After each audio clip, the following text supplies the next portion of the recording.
Почитувани граѓани, во претходните 10 години власта спроведуваше вистински терор кон микро, малите и средните предпријатија. Наместо да се грижат за својот бизнис, собствениците беа приморани да размислуваат за високите казни, за инспекциите, лошите услови за работа, тешко достапните кредити и уште многу проблеми со кои се соочуваа во секојдневното работење.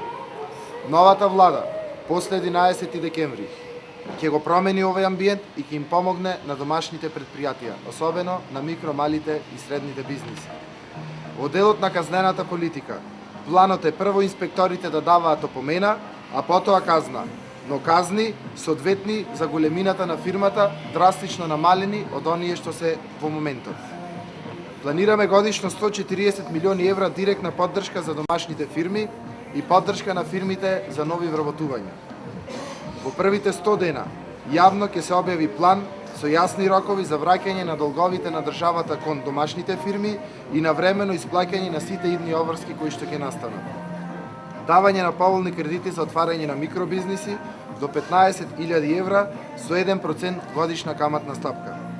После 11 декември ќе овозможиме основање на трговски друштва со само 1 евро почетен капитал.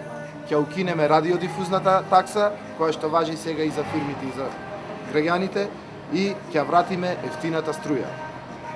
Почитувани граѓани, почитувани собственици на мали и средни бизниси, после 11 декември мораме да направиме многу работи како идна власт. Не чека секојдневна и макотрпна работа да си го вратиме животот во Македонија и животот во Битола. Она што го гарантираме дека сите вие ќе имате огромна поддршка од власта и сите вие ќе имате сигурен партнер и владата идна ќе биде партнер кој што ќе ви помага да ги разрешите вашите проблеми, а не секојдневно да ве казнува и да се плашите од неа. И благодарам. Дали имате